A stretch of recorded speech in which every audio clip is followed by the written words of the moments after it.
Привет, друзья! G'day guys, welcome to another Soviet lens reviews video. Today, I've got a banger for you. We are going to be chatting about why I collect Soviet lenses and why I think you should too if you don't already. So, let's get into it.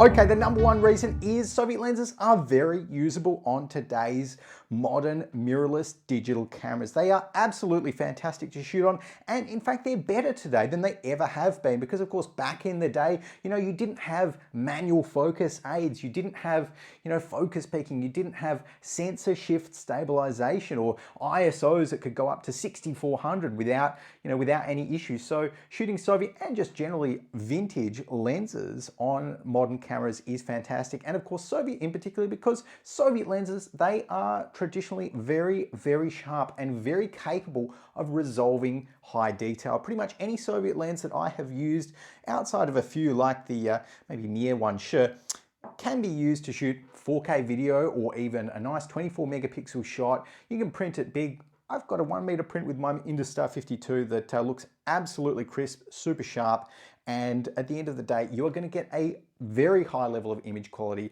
out of Soviet lenses. And not only that, you're going to get character out of them as well, of course, that is very hard to replicate with a lot of modern lenses today. When you talk about the bokeh of Soviet lenses, the Helios 44, the Zenitar ME1, the Era 6M, the bokeh that comes out of Soviet lenses, particularly those produced, I will say, in the KMZ plant, is just second to none. You've got that beautiful 3D pop look that just separates the subject so beautifully and is such a rare kind of look to be able to replicate in modern lenses today that often kind of end up looking a bit samey, a bit marshmallowy when it comes to their bokeh. Next up, Soviet lenses, well, they are a fascinating part of history, and they really speak to that part of history from after the Second World War, when the Soviets started producing their own lenses, started up their domestic lens industry, and they were kind of going up against the West in a way, because while the West was doing a no expenses spared sort of foray into lenses, lens design and cameras, the Soviets, they went about a little bit of a different way. They picked some, pretty solid designs that lots of them, of course, had that Carl Zeiss heritage. They made them cheaper to manufacture, number one, so that they could almost democratize photography back in the day for residents of the Soviet Union. And we still see the results of that today, because so many of these lenses, like the Mir 1 Sure, like the Industars, were produced. And what that really means is that you are able to get your hands on them today, and that is a direct result really of the design philosophy that went into Soviet lenses, where most of them were produced and really just designed to be mass manufacturable. Now, value is another good one. So value of Soviet lenses is a good reason to collect them, because the value of Soviet lenses goes up, not down.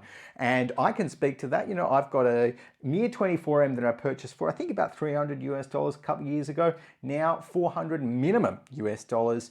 You've got a Zenitar ME1. I purchased mine for $450. Now they're selling for about $660. You could easily sell it for $700 if you've got one in a great condition like mine is.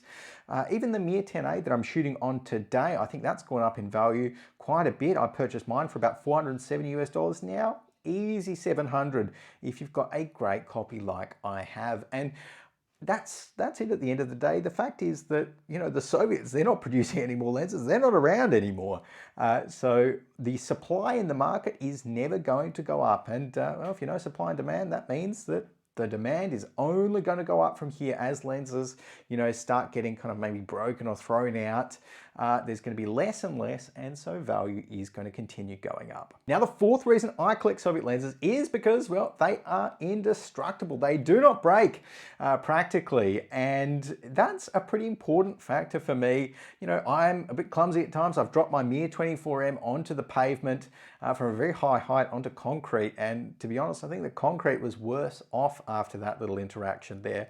But it just kind of fills you with confidence when you're able to shoot with a lens that isn't flimsy, that you can survive a bump or two and still kind of come out of it fine.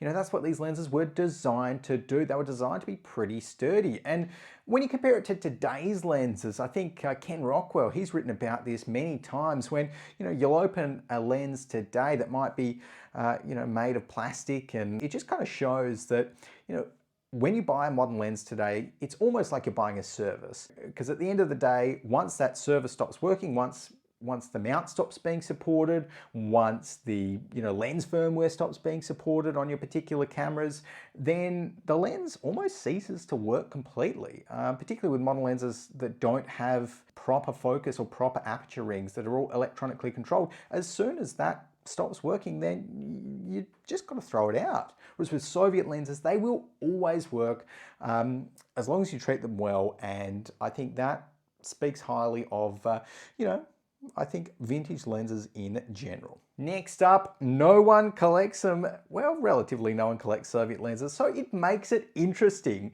And it's one of my favorite things about Soviet lenses is, chatting to other photographers, other videographers, as we do.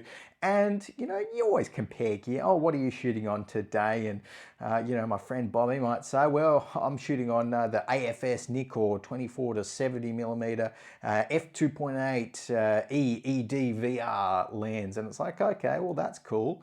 And people are probably going to forget about that lens in 10 years. And so when you tell your friend that, well, yeah, I'm shooting on the Era 6M, which is actually a Soviet lens that only 500 copies were ever produced and was designed in the 1970s, overtook all foreign analogs of the time for a 50mm f1.5 lens. I mean, that's just a little bit more interesting to me than going down to the closest camera store and buying the most expensive lens. So that's what I like doing, at least. Maybe some people can disagree, but I love having the history in my hands of, the Mir 24M, the Helios 44, the Industar 52. They are names that will be known in 50 years' time, in 100 years' time, when, unfortunately, your f2.8, 24 to 70, whatever brand you've got today, well, it will probably be forgotten. So guys, there we go. That has been it for today's video. Let me know, did you agree or disagree with any of the reasons why I collect Soviet lenses? Let me know in the comments down below. And remember to subscribe to Soviet Lens Reviews on YouTube. But until the next one, I'll see you there.